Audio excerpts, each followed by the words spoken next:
Okay, welcome along to another episode of the Betting Bankers, our first one of the new season.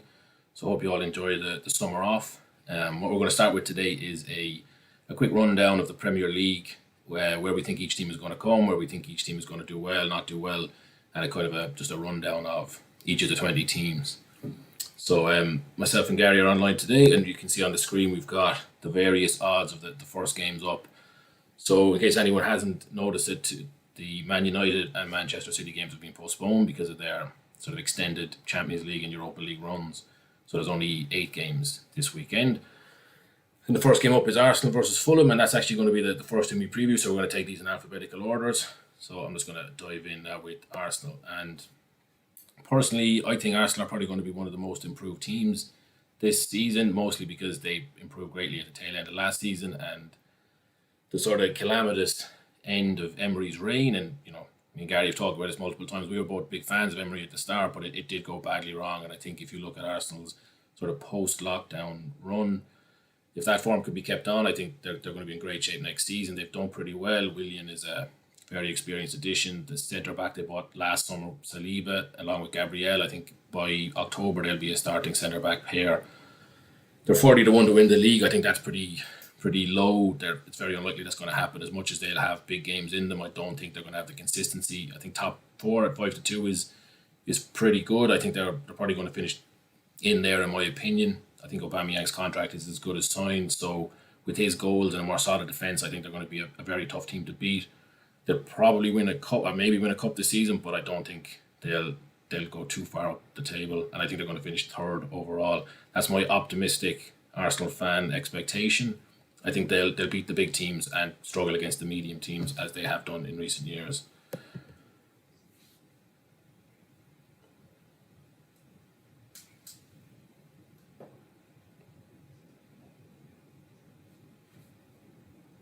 Mm-hmm.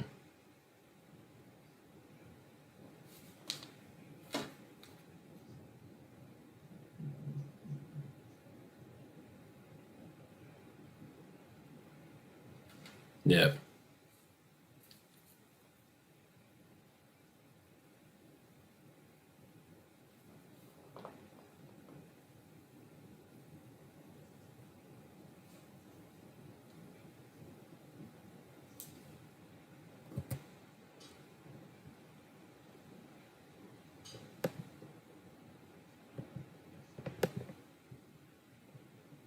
Very good. And we're going to take a slight pause here because I don't think your audio is transferring, Gary, to our online listeners.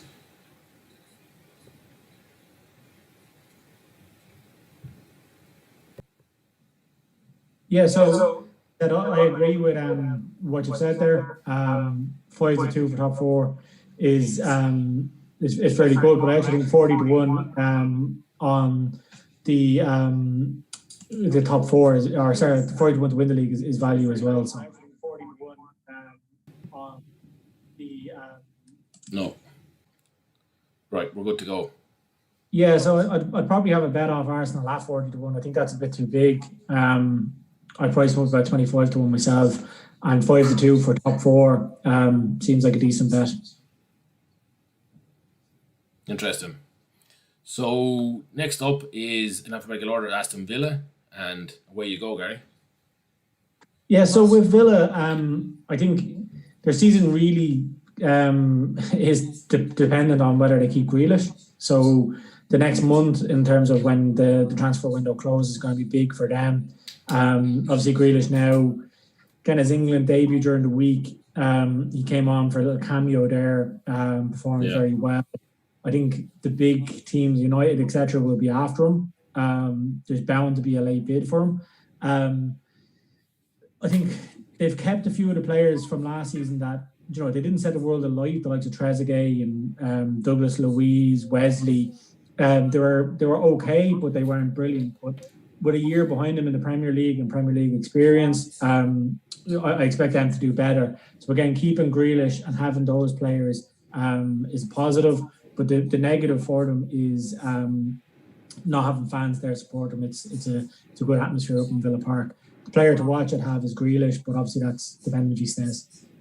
Yeah, and I think 14th probably in and around there is going to be a reasonable finish for Aston Villa if they can keep Grealish. I think there's definitely going to be teams struggle a lot more than them this season. I think they'll probably, if they keep him, I think they'll be comfortably, you know what I mean, they'll be at the bottom at the end of the table, but they'll stay up. They they're one of the teams with the postponed fixtures this weekend, so it was an away trip to Manchester City. So that's probably a confidence sapping game for most teams. So it's probably good for them in the sense that they could, postpone that to a different time in the season when City might not be as well rested and it's not going to be the sole focus of their preparations and give Villa another week to prepare. So they're not Yeah, no base this get weekend. out their Champions League night or something. Yeah, it's exactly what you want. You catch them. That could be rescheduled between a Manchester derby and a Champions League game, and then you get those breaks. So it's positive. The next team up now are Brighton. So they're another team who managed to avoid the drop last season. I think the price on 7-2 for them to go down is pretty generous. They were, in my opinion, quite fortunate that the lockdown came when it did. They were in a miserable run and they just kind of handled the lockdown and the restart better than other teams. I think there's going to be a lot of teams down at the bottom this term, but I think they're one of the ones who will struggle more than some of the others. Obviously, they've got Glenn Murray, who's there. I think he scored more than half of their goals. I think they might be the team most dependent on a single player, actually. I think I heard that somewhere. And it's a sort of single point of weakness there for them, that if he has any injury or any kind of bad run in form, there's just no goals going to come from them. I think Aaron Connolly is a player to watch there, but I don't know if that's enough for them to stay safe. And when you look at the teams, like you mentioned Fulham earlier in an offline conversation, that they're much more better prepared than they would be. And I just think Brighton survived last season because there were worse teams beneath them in the league, and I don't think they'll have that this year. And I think they're going to come 19th. Yeah, so I mean, I'd slightly disagree in terms of the firepower because I really rate Trossard. I think his name's Leandro or something like that. But he hit the ground running last season, then picked up an injury, and then it was tough for him to get back. But he finished the season fairly well as well. He's a good little player. He signed from, I forget who it was in Belgium, but could have been Anderlecht. But I like him. I think he's a tidy player. I think he could do well. But where do you think they finish? Do you think they survive or no? I think they'll survive, but there'll be a scare for them. Would be my thinking. Okay. This weekend they host Chelsea, which will be a tough match. And we actually move on to Chelsea pretty soon. So before we get on to that, we got Burnley. So what are your thoughts on Burnley's chances this season? Yeah, so Burnley would be one of my negative outlooks, to be honest. John, I've had a number of seasons in the Premier League where they've gone on a run of consistent results, and I've got 1-0s, 1-0s, 1-0s. But the squad seems to be aging. They haven't really strengthened. I think Dyche, while I think he's a brilliant manager, I think his message probably isn't getting across to the players the way it used to be. And this could be the season where they get caught out. So maybe they don't get relegated this season, but I think they're going to be in relegation danger for a long way. Tarkowski is obviously one of their best players. And West Ham are after him seriously. I hear Leicester and after him. I wouldn't be surprised if Man United went in for him either. If they lose him, then that would just add to my negativity. Mm-hmm. We've got them in at 17, so just avoiding the drop. I think Tarkowski, in my book, he's such a Leicester type of player, that modern Leicester style. I think if he went there, he'd fit straight in. I think we talked about this quite a bit last season, and Burnley, I think between them and Palace, they've got by miles the oldest squad. They haven't really brought anybody in new, and we looked at it after the restart. It was a free swing for Dyche, and he had the chance to bring in some of those young players, and he didn't really do it. I don't think the club are supporting him in the way that they've got these old veterans, and then they've got kind of very inexperienced youngsters, and there's just too big a gap there. And I think at some point it's going to go wrong for Burnley, and I think they'll leave themselves with too much to do. They haven't been introduced to new blood at any point over the last 2 years even, and I think this year could be a very tough year for them. So especially as a lot of the teams around them, the sort of 6-pointer games they're very high energy teams. We get to Leeds and Fulham and these teams later on, and I think Burnley could struggle in some of those games. Yeah, I do. Just before we move on, we had Dwight McNeil up as being the player to watch. I do rate him, and again, I'm fairly surprised nobody has made a move from him yet in the transfer window. Yeah, He's probably the positive in a lot of what I see would be negatives for Burnley this year. yeah. Next up is Chelsea. So it's been a very active summer for the Blues. I think we spoke about this as well earlier in the summer, and Frank Lampard had definitely a free swing last season to use that same term again because there was no pressure on him. Hazard had left. There was a transfer ban.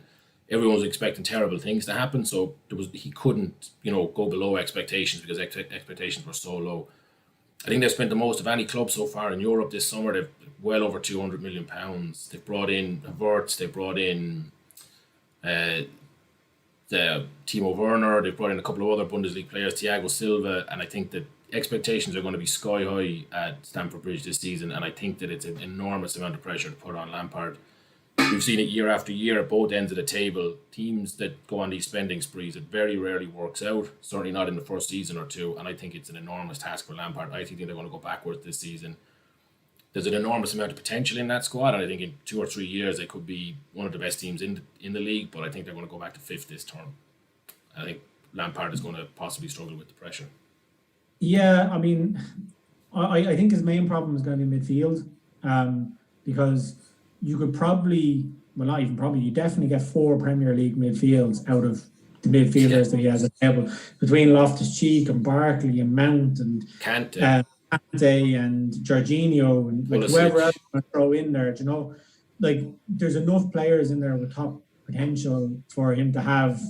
As I said, you could have 4 or 5 Premier League quality midfields out of the players he has, and while that's brilliant in one way, I think he's always going to be chopping and changing and trying to keep people happy, and that could be the downfall because centre midfield as well. You don't want to be messing around with that too often. You want 3 or 4 people rotating. You don't want to be throwing 8 or 9 people into your centre midfield. Yeah, and he's a few strange decisions last year. I mean, we've looked at Kante getting played kind of in a wrong position, and I think that's going to be a problem for him. He's probably going to, there's going to be a risk to overthink things to get these guys into the squad as opposed to just settling on, these are my 5 guys. I'm going to play 3 or 4 of them every week, and the other guys are going to be on the bench and I'm going to play in the cups. So I think it's going to be a test for him. If he comes out of this season with the FA Cup and another top 4 finish, fair play to him, and I think it'll be a great sign. I think there's like in 2 or 3 years, I think they're going to be a phenomenal team if all these players stick together. I think Silva, a lot of people are kind of saying that Thiago Silva, he's definitely passed his best by quite a bit, but I think he'll be a huge influence on the back 4 there. I think that's his role.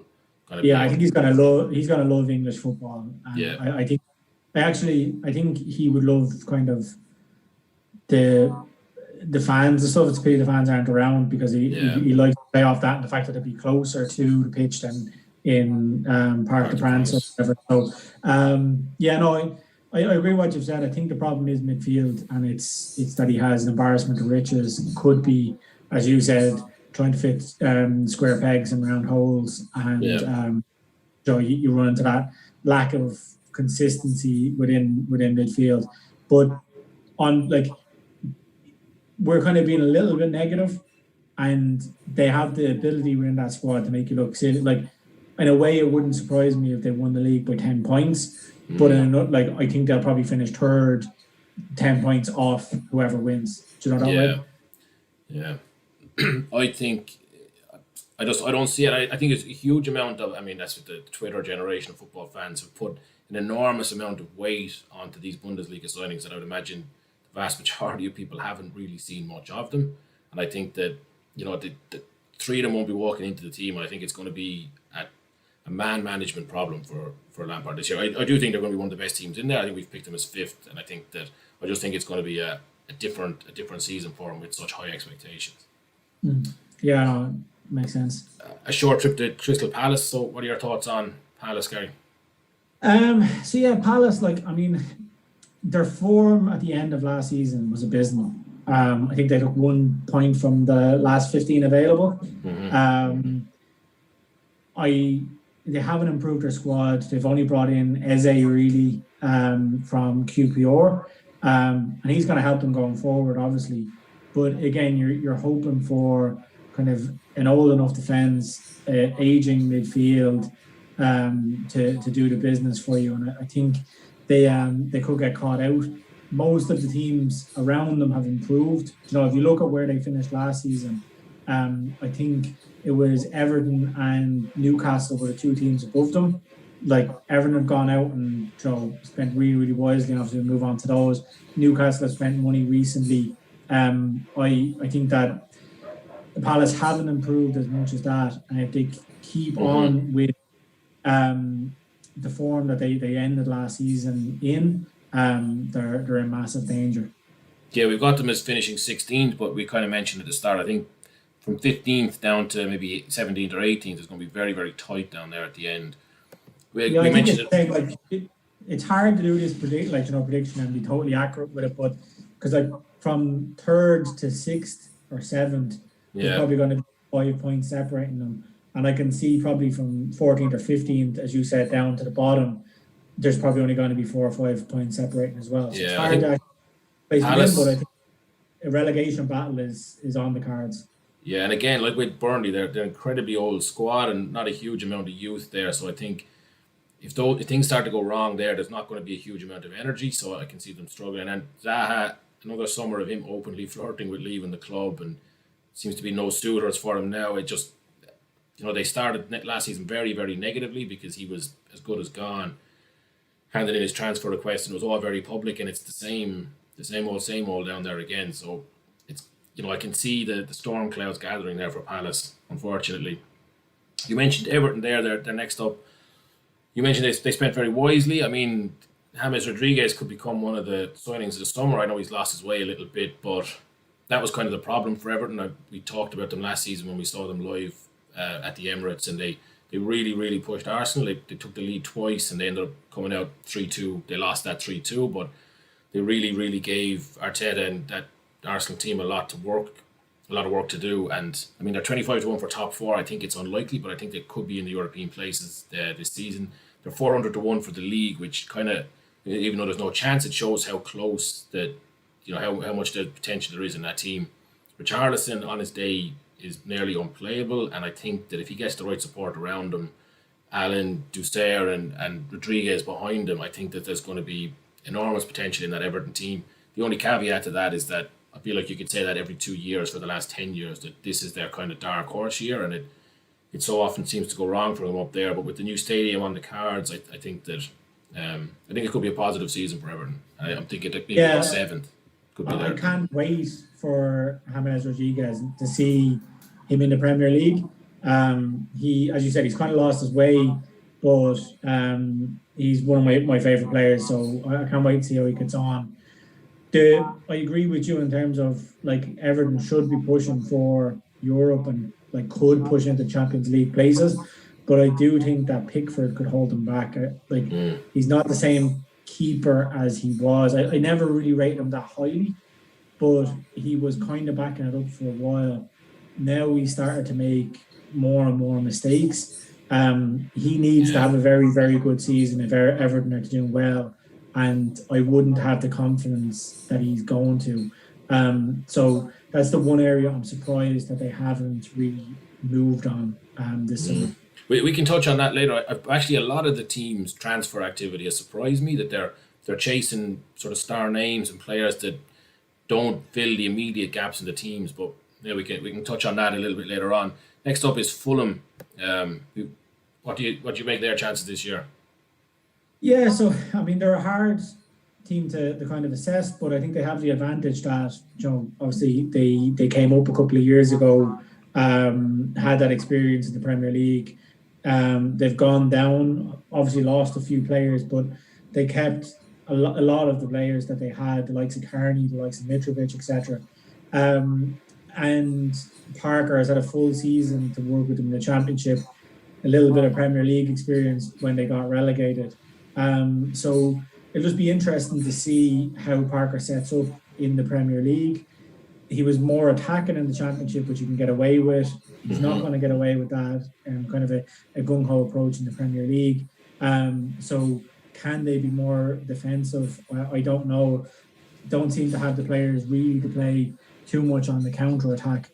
So I think that there's a positive there that they've got the experience, but I think it's kind of inevitable that they'll be in and around the relegation places. Yeah, we've got them here as 15th, and I agree they'll be in that relegation battle with the likes of Palace and Brighton. And but we've got the one to watch here is Scott Parker. I'm glad you touched on him because I think their first game is home to Arsenal. It's the early kickoff on Saturday, and I think we'll know an awful lot more about Fulham after that game. If he tries to take them on and they play that championship style of very open, very adventurous.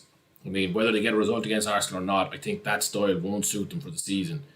I think they need to be a lot more pragmatic, and I think Parker seems to be a very everyone who talks about him how smart he is and how kind of clued in he is, and I think he must know that they need to wise up and be a bit more street smart this season. So as an Arsenal fan, I don't want to see it, but I'd like to see them play very defensively on Saturday, frustrate Arsenal. They're not a counter-attacking team, like you said. They don't have the pace, but they probably do have the quality. And I think, from a corner, from, a long throw, from a free kick, they could score and, just don't leave themselves too open at the back. And if they do that, and they look like that's the route they're going to take this season, I'd be quite confident that they'll stay up. Yeah, and we have the main man there is Mitrovic, and John. When you've got somebody like Mitrovic in your team, you've always got a chance. He's a striker that's going to get into double figures anyway, probably high double figures. It could be no surprise if he scores 15, 16, 17 goals a season.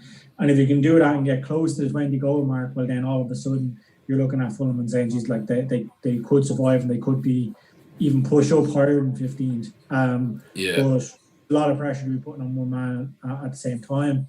And as we all know, he's fond of a yellow or a red card and a bit of suspension.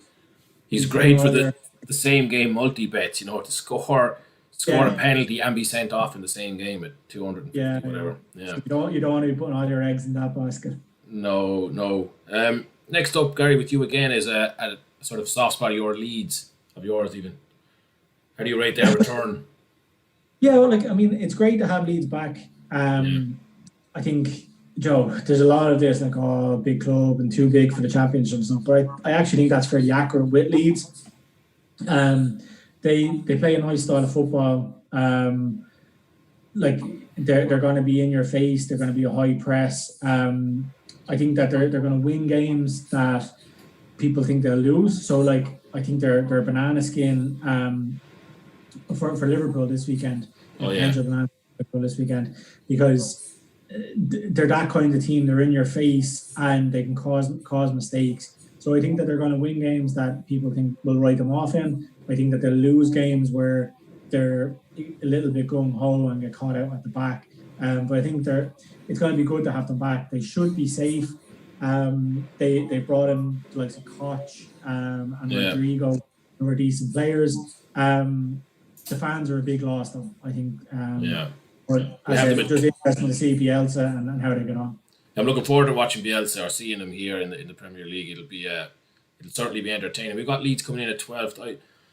They're a very hard team to call, in my opinion. I agree with that. I think Liverpool. I think they're a great price against Liverpool at the weekend. I think Arsenal, Tottenham, Everton, Chelsea. I think any of those teams could really struggle against Leeds throughout the season. And I think, like you said, I'd be tending to back them when they're the underdog.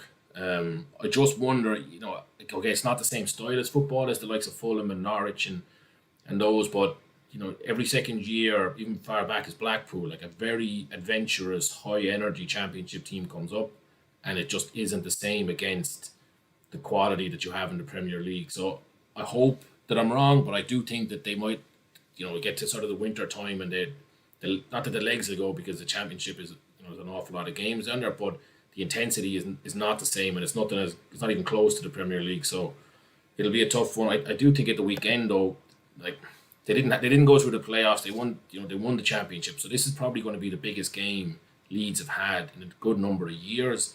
Liverpool were, they didn't finish last season very well. They haven't had a particularly smooth summer. They didn't look particularly sharp against Arsenal in the Charity Shield, and that was pretty much the A team from Liverpool. I think 10-1 is a ludicrous price for Leeds this season. I think Fulham at 5-1 against Arsenal, I'd be swapping those two around almost, or maybe both of them at 5-1. But I think 10-1 on Leeds is just I'm going to back it anyway. It's very, very tempting.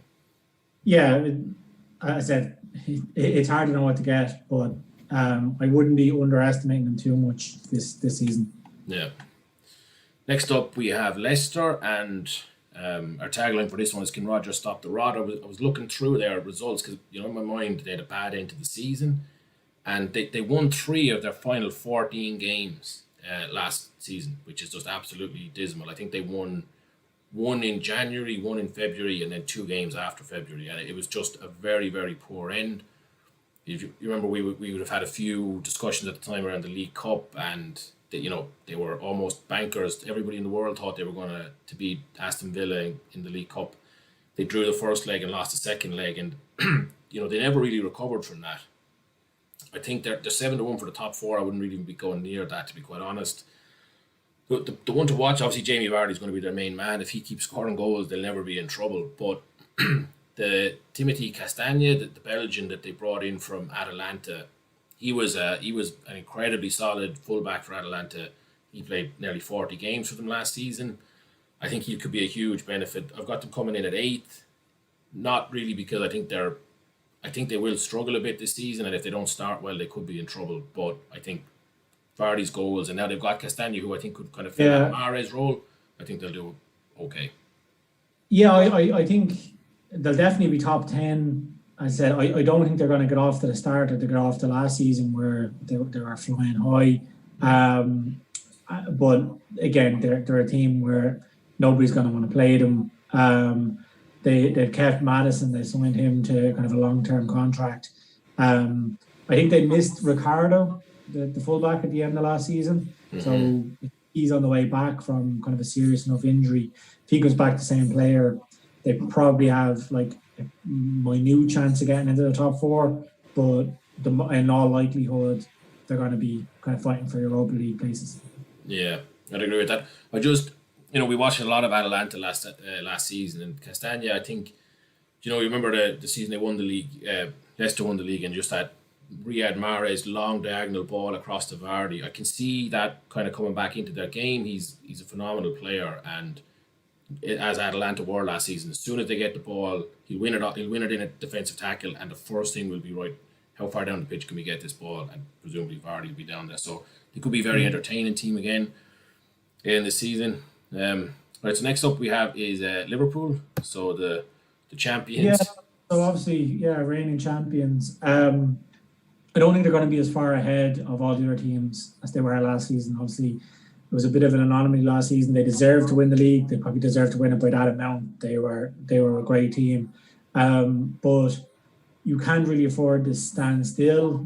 And as we've kind of mentioned, the vast majority of teams in the Premier League are improving. I think some of Klopp's tactics will, like, teams will be more familiar with them. They'll know a little bit more how to set up against them.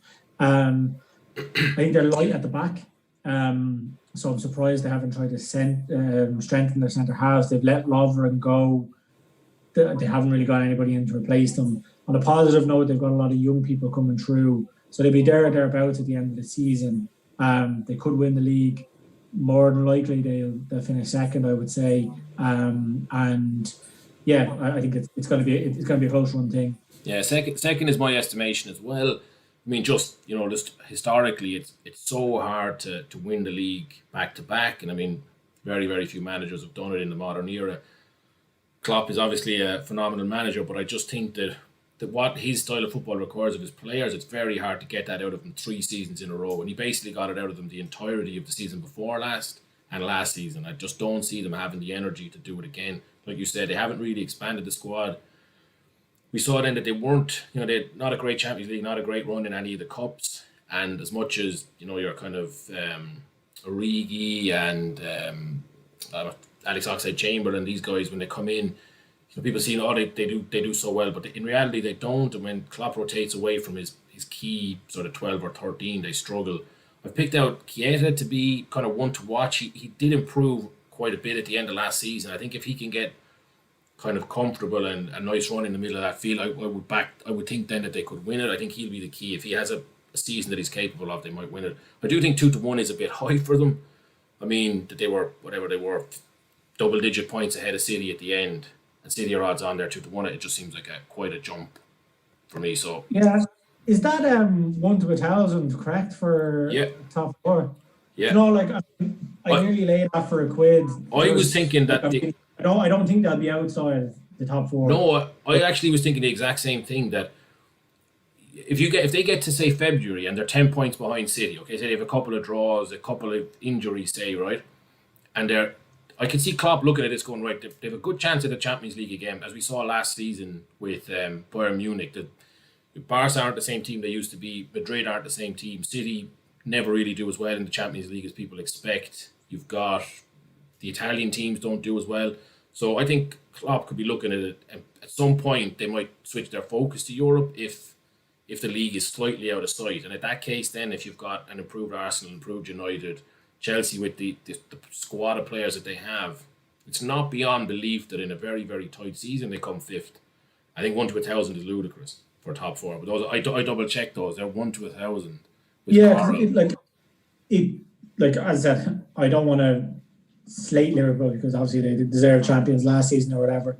But there are a couple of injuries away from being bang in trouble. You know, particularly like we saw last season with Allison. He was out. You had Adrian coming in, and Joe, he wasn't given the assurance at the back that No. you know, Allison's obviously a superstar goalkeeper. And you've got Van Dijk, and on both ends of the pitch, he's a colossus. You know, he's scoring you important goals. Yeah. He's keeping out at the other end. One of those or both of those get an injury, and there's a totally different look about that Liverpool team. So yeah, no, and on top of that, 1,000 is it's definitely worth a quid anyway, I think. The other side of it is that with COVID and all this, you know, if Van Dijk gets exposed to somebody who had it and he is forced to isolate and he's out for 2 or 3 weeks and he's, you know, there's nothing wrong with him, but he's just forced to isolate. That could be, you know, if they're playing City and Man United in that fortnight, you know, I agree with you that those prices are silly for the season that we have. No fans. How many times have we heard about the cop getting them over the line? And we saw they did score quite a few late goals last season. That might be gone. It'll be interesting to see if those prices are available on the exchange to actually lay that. But another team that were 1 to 1,000 for the top four. But the next one up is Man City. They're also the same, so both of those are 1 to 1,000. That's another team I'd definitely be happy to lay them at that price. They're 8 to 11 to win the league. I think that's a strange one. I probably would put them slight favourites ahead of Liverpool, but not odds on. In their favour, Kevin De Bruyne, he had his injury problems for the last kind of season and season and a half. He looks to be back to his best, although, as we saw against Leon, that there are still question marks over the mentality of the team. I do think Ake is a great addition to that team, and I think he's going to add a bit of steel, which is where they've been kind of lacking recently. It's not, obviously there's no issue there with talent or ability. It's just when the pressure comes on, can they do it? And even if you think of the league titles that they've won, it's just by blitzing everybody. When it comes down to a head-to-head race since their first one, I don't think they've really done that. Their first game has been postponed against Villa. I think that's probably a good thing for them. Let them regroup. We'll see the prediction here. It's first. I do think they'll come out on top, and my personal opinion on it is that we're going to see a far, far more pragmatic and sort of less idealist version of Guardiola this season. He's, you know, I know he gets slated a bit because he only goes to the big teams and all that, but he's obviously a phenomenally intelligent manager, and he must have realised, you see any of the interviews of him after the Leon game, that they need to become more street smart, and I think we'll see a much more pragmatic win at all costs version of Guardiola as opposed to win the right way this season. I think they'll win the league come the season end. Yeah, I don't really disagree with anything that you've said there. So that Ake transfer kind of went under the radar a little bit. What are your thoughts on that? You know, like poor Ollie was kind of tapping him up for United at that time. that meme or whatever that's going around, you know. Yeah. So like it. But I like that about going out and getting your business done early. Yeah. You know, getting Ake in, he knows where he's going. You can get him in early through pre-season, like especially in a year like this where, you know, you've got a disrupted pre-season. Get him in, get him familiarized, get him settled in the area, all that kind of stuff. Yeah. Really. It's good business. And yeah, I said I agree. I think if they don't finish first, they'll be second. They're going to have a right go at it this year. The only thing about backing them for the Premier League would be like next season Champions League is going to be their be all and end all. So do they take their eye off the ball somewhat in the league? We don't know. I thought that, and my thinking on that really, now this is my own personal opinion, is I think Guardiola must know they didn't win the league this season, and they were very, very disappointing in the Champions League. And I think if he takes his eye off the Premier League next season and they don't win that, and they do bottle it or slip up or have bad luck and go out in the quarterfinals of the Champions League next season as well, I think he's gone. I don't think they'll stick with him because he's sort of demonstrated that before quarterfinal defeats or earlier in a row for them, it's not going to happen. So I think if he wins the league, it's very hard to get rid of him. And I think he'll be, if you look at him at Barcelona, anytime he did well in the Champions League, they won the league. There was never a disconnect between them. You know, you look at Mourinho teams, you look at the Zidane teams, they can focus on one competition and not the other. Guardiola teams don't. So I think that they won't lose focus on the Premier League. I think they'll do well. That's my win it. Obviously they'll do well. Mm-hmm. So from the noisy neighbours, as they're called, across the short distance to Man United, what are your takes on their season? Yeah, so again, they're probably a hard team to assess, but they finished last season well. One of the form teams in the last part of the year. Obviously, Bruno Fernandes came in, kind of transformed their season. I think they finished about 20 points off the top last season, 25 points off the top. They'll be a lot closer than that this season. 33 points off the top. 33, was it? Okay. Yeah. Even further than I thought. But yeah, I think they'll be a lot closer than that, but I don't think that they'll win the league. They might have some early form and tail off in the middle of the season. Van de Beek's a good signing, but I think they need 2 or 3 more. And yeah, it'll be interesting to see how they get on. Obviously, Fernandes and Pogba have had time to work together.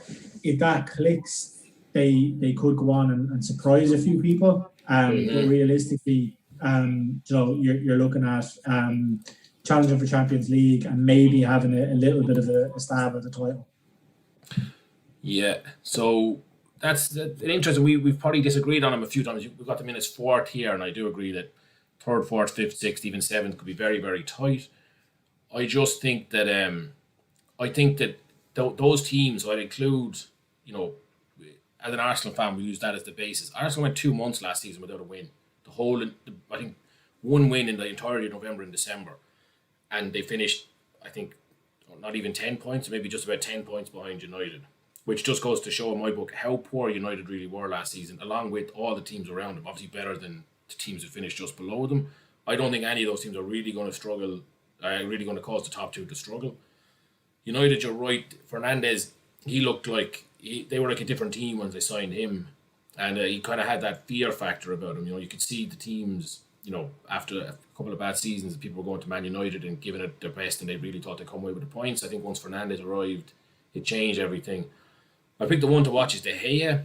I think that, like you mentioned with Pickford earlier, I think De Gea could be, he's certainly not the keeper he used to be, and I think he could be their problem. When he's not confident and things aren't going well for them, people might sort of fancy their chances a bit against him. So, it'd be a shame if he doesn't get back to his former self, but I think that he'll be crucial. I think if Pogba and Fernandes don't click, I think Fernandes on his own can do it in the middle of the park for United. So I think that it's the other end of the pitch is there. A good segue into the next team, which is Sheffield United, because you mentioned De Gea there as being the one to watch, but I think for Sheffield United, one of the biggest problems for them is the loss of Dean Henderson. Yeah. So he's gone back to United. He's going to put pressure on De Gea. But he was like a colossus for them last season. I remember being up there, and it was in the away end for the West Ham game. He was commanding, pulled the free kick out of the top corner. Everything you want from a goalkeeper, he had it. So I think he's going to be a big loss. Last season was obviously a credible season for Sheffield United, and that's going to be hard to replicate. And they're another team I mentioned about Villa, where having no fans there is kind of a negative for them. I think that's the same with Sheffield United. You're going up to Sheffield cold in December, January, fans are on your back close to the pitch. They're potentially not going to have that, and I think they'll drop points at home that they probably would have expected to pick up points. I can't see them being top half this year. Yeah, we've got them coming in at a slightly below top half 11. So I'd probably agree with that. I do think they'll be a team that suffer with the lack of fans. We saw it after the restart. They weren't anything like the same team. I do think the style of football they play is kind of mentally draining, and I think they need their preparations, and that's why they started so well last season, and then the kind of very sudden restart didn't do them any favors. We've included their relegation odds here, 7-2. I think that's a bit kind of. I think it's nearly a slight against them. I think there's very small chance that they'll go down. They're incredibly solid. It's another, if we're Yeah. talking about laying bets, I wouldn't fancy them to go down at all. No, I think the bookies kind of know that they'll fill their book. So there's a lot of teams. I think there's probably about 6 or 7 teams that are in from 3 to 4 to 1 for relegation, and the bookies Yeah. know that they'll get people backing them. They'll fill their book. They'll have a book percentage of 160 or 170%. Yeah, They don't really care who goes down then, like, you know, that way. So yeah, I wouldn't be laying them at those odds anyway. yeah. We actually had skipped over Newcastle there, so we're going to jump in on those. There was a slight break in the order. I think that this whole off-field Saudi takeover thing has just become an absolute disaster for Newcastle. I know they've spent a little bit of money and they've brought players in, but I think that they're going to start the season woefully underprepared. And I think of all the teams in the league, the lack of fans is going to hurt them the most. It's probably one of the best atmospheres in the Premier League at the minute. Certainly last season, we'll say, if you take out the likes of Leeds and that coming up. I just think they're kind of mercurial talents, Almiron and St. Maxim. They're, on their day, they're just absolutely magical, but their kind of aggregate end product is too low. And I'd be worried for them, to be honest. Very often you see a team with off-field distractions and, the takeover and all this stuff. There's that lingering tax issue that's been going on for years. And I just think that Bruce hasn't probably gotten the support he needs. I still think there'll be worse teams out there than them, but I think it's going to be the same old for Newcastle fans, and they're going to be slogging it out for the season.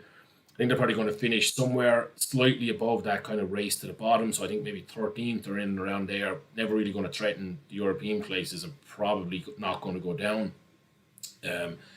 It's kind of a strange way to say it, but their first game of the season is a trip to West Ham, and that's kind of looking like a 6-pointer. I think both of those teams will need kind of confidence, and I think losing that would be a tough blow for either one of them. So that's my take. Yeah, I think this is the first one where we probably seriously disagree.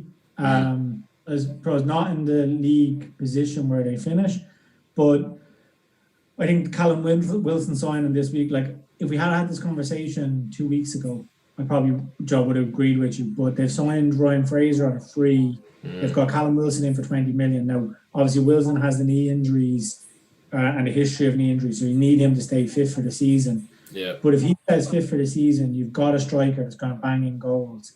He's pacey. Almiron is pacey. Fraser is pacey. I think Bruce is looking at that saying, we'll play on the counter-attack, we'll bring teams onto us, and we'll hit them on the break. They signed Jamal Lewis from Norwich as well. He's a fullback with good potential. And I think those signings have given me a more positive outlook. You'll have Jeff Hendrick in there, another signing, just to break things up. Those names you've mentioned, all of them are kind of hit and miss players. Even Callum Wilson, he's a great player, but I think that they're going to have days where they look magical on Match of the Day, where they look, they beat somebody 4-0, they look phenomenal. But I think that there's going to be too many sort of just, it doesn't click, because like it happened even with the talents we mentioned that they already had last season, it doesn't always, they're not consistent producers, and I think that could be their trouble this season. I do think they're comfortably safe. I think they'll have a few bad results. At some point people might start to worry, but I think they'll kind of pull through. I just think that it's not going to be. I do agree that those signings have made a difference, and that's why I think they'll finish maybe 13th as opposed to sort of closer to 16th or 17th. But yeah, hopefully they do well. I think. What do you think about the stadium? I think that's going to be a big blow to them. Yeah, it depends. It is when things are positive, but also, we'll get onto our West Ham later on. Sometimes it's positive when you don't have people protesting against boards and things like that. I think it's a hard one to judge, but I think they'll do okay. I like Bruce as a manager. I think they'll get over. Like it'll be strange the first couple of games, but I think they'll get over it. Okay. Next up, we have Southampton. They're I think they're going to have a good season. I think they're going to have a sort of solid season. I think a lot of teams around them, there's changes, there's stuff going on. I think they're a very kind of settled squad. They've got a very consistent score with things. You picked out Salisu as a player to watch. Or I believe you picked him out as a player to watch. I think he's going to add quite a bit of solidity to the back. I think he had, I remember watching his highlight reels against some of the big names in the league last season, and he did a very, very good job at, even like the likes of Messi, like kind of keeping them calm. I think he's going to add a huge amount of stability to that back line. I think if you're at that kind of end of the table, if you're not conceding goals, you're going to do well.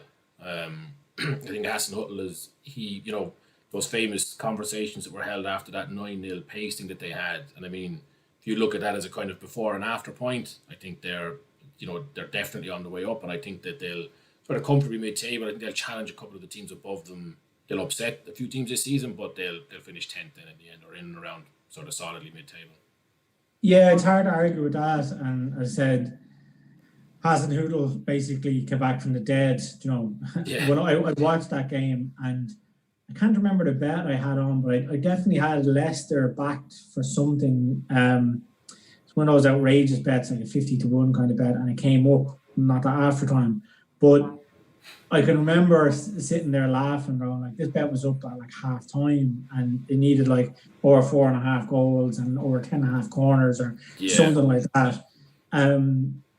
So yeah, I was like, Hasenhüttl's gone, and then to take them from there where they were, pick them up, and have finished the season like they did.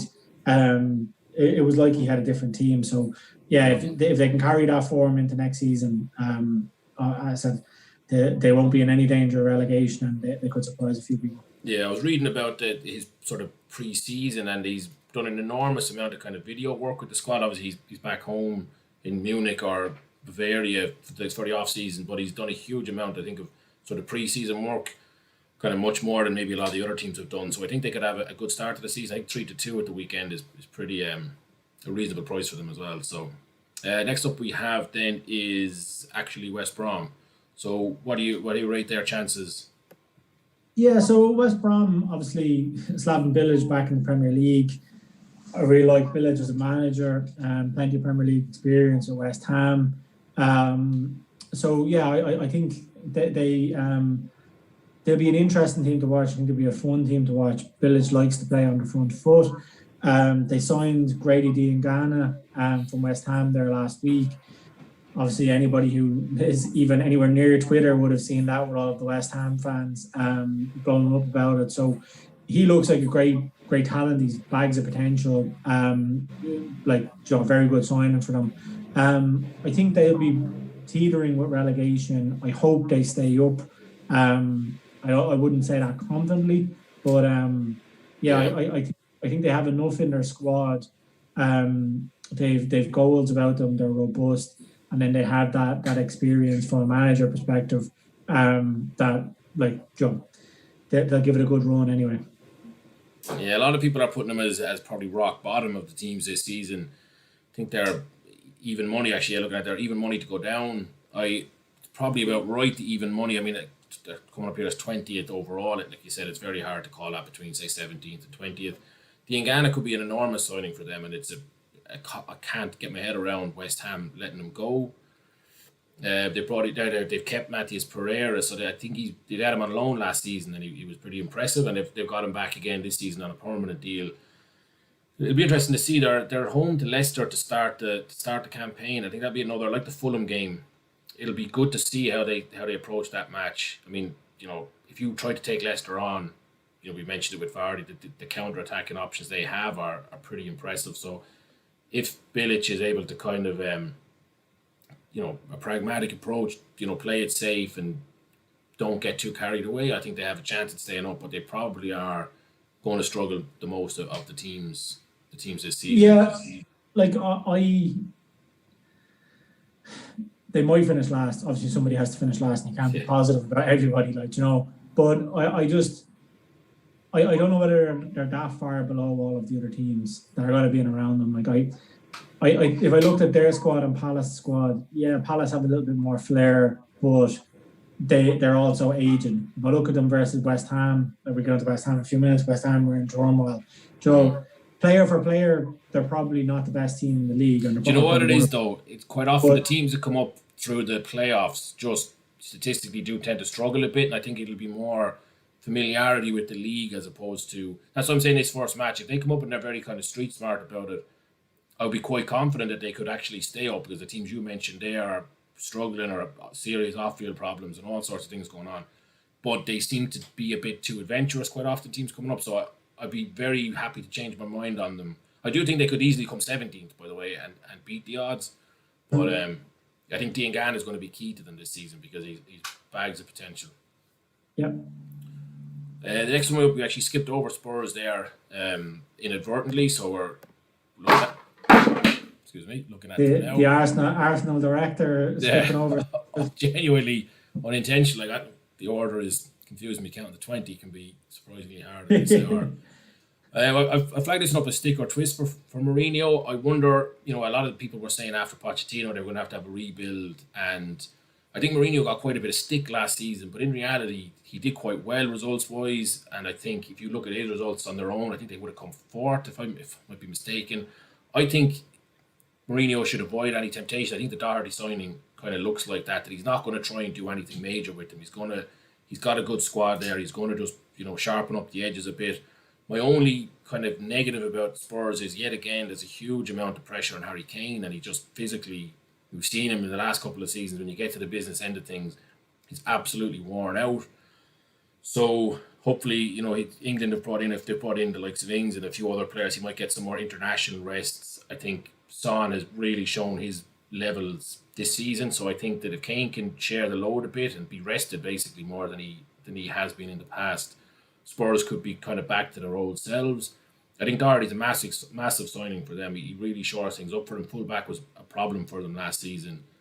So yeah, I think they'll have a good season. 6th, as we mentioned earlier, 3rd to 7th is kind of going to be very little between them, and I think nobody's going to be wanting to play away to Spurs this season, is my take. Yeah, I don't know, when we issue these and we'll have all fans coming in saying, oh, well, how can you say Spurs are going to finish 6th? Like we have Mourinho as manager, like somebody has to finish in those positions. So I do think it's going to be close. I think they could easily finish 4th. I don't think, if you give me a free bet, I wouldn't be backing them for the Premier League outright at 50-1. I think there's way better bets out there than that. 3-1 top 4. It's slightly tempting, but still, I think there's better value in the Premier League than that. So hard to argue what you've said. I fully agree on the Kane thing, John. Unbelievable player, but you can't just have one player being your team, and that's really the way it's been for the last couple of seasons for Spurs. So I think they're in I think in the Europa League they're going to have a good chance. So Mourinho's, a lot of the English teams, we saw it with Arsenal against Olympiacos, we saw it with United and Wolves against Sevilla, and the English teams can tend to be outsmarted a bit in Europe with City against Lyon. That's not going to happen to Mourinho, I don't think. You can't really blame him for Spurs in the Champions League this season. He'd only just arrived. So I think that if they're rotating enough, they've got a good few young players there. I think they could be sort of dark horses for the Europa League this season, is my take on them. I do agree with you that the Premier League's beyond them, and I think top 4 are just probably slightly underpriced. But I think they will have a good year. I think Mourinho's going to be much better than a lot of people have who've written them off already. Next up we have West Ham, so I'll let this one to you. Yeah, so West Ham are in all sorts of trouble. It's hard to find many positives. I suppose the only positive that I can see so far is that they've kept Declan Rice, but they could easily lose him if Chelsea or some other team come in with a big offer. I've been going to London Stadium since they moved there. Every year we've been saying they need new fullbacks. They haven't really invested in the fullback position. Ryan Fredericks isn't up to Premier League standard. Creswell got injured a couple of years ago, hasn't been the same player since. The fans hate the board. Players have lost trust in the board. They were all tweeting last week about the Diangana thing, saying, they're discontent or whatever. So there's a toxic atmosphere around them. They're putting in offers for Tarkovsky. If they get him, great. But I don't think they need a centre half. Like, you know, they've got 4 centre halves at the club that are competent, but their fullbacks cost them. I think they look set for relegation this year because I just can't see the positives that are there. Sure, they've got very good attacking players, but they can't transition from defence to attack. So probably ran over a bit in 60 seconds there. The only caveat, like if so, the fans not being there, I think is a positive for Moyes because not to slate the West Ham fans, you know, they're great, obviously loyal fans or whatever, but the start of the season, the Newcastle at home, and then they run into like basically the top 6 or 7 from last season. So I'll get it here again. I know we're running over, but while you're pulling that up, to go not to harp on about the same thing, but the Diangana transfer. If you're a player in that squad, you must be thinking, where on earth did that come from, and what do we think? Like if you look at any of the teams that have lost players to City over the seasons, or even to United or to abroad, Spurs losing the players to Madrid, you can understand that. You can go, right, we're battling for top 4, and Madrid come calling, you go. But West Ham to lose a player to a newly promoted team, a young player with so much talent for like very, very low price, in my opinion, it makes no sense. But that's it. It's not as if they sold them to Man United or Man City for 50 million. Like the Declan Rice situation, you sell Declan Rice for 70 or 80 million. All the West Ham fans just go, best of luck. Yeah. Slightly lost Gary there now, so apologies for that. While he's pulling that one up, we're going to jump ahead just to Wolves as the final team. So I think the main difference for Wolves this season is they're not going to have the Europa League distraction. Obviously, it's a great competition to get into, and winning it would be fantastic for any team. But it is a slog of a season. There's a lot of games. They seem to always fall at inconvenient times. And teams that just get into the Europa League quite often then fall a bit behind in their own domestic competition as a result. I mean, they're 33-1 for relegation. I think that's, it's a bit of an insulting price for them. I think it's very unlikely that that's ever going to happen. But they're going to have a good season. I think they kind of benefit the way Leicester benefited a couple of years ago with the no distractions. So they're going to have a game once a week, plenty of training sessions in between. Jimenez is obviously the main man there. He scores goals for fun, and I think they're going to challenge a lot of teams. I think the likes of Arsenal, Tottenham, Man United, Chelsea are still going to be, or not still in all the cases, but they're going to be above them. But I think that they're going to finish ninth, and they're going to be in that race for a long part of the season. So that covers off all 20 teams. I hope you've enjoyed our preview. These are the odds for the games on Saturday, so we will be releasing on our various social medias in the next day or so our selections there. I personally think on Saturday there's going to be potential for 4 away wins there. I think, as Gary had mentioned before, his West Ham rant sent him over the edge, that Newcastle are a good price at 5-2. I think West Ham, if they don't start well, and the players are, I don't want to say it open revolt, but they're openly complaining about the club and the management of the club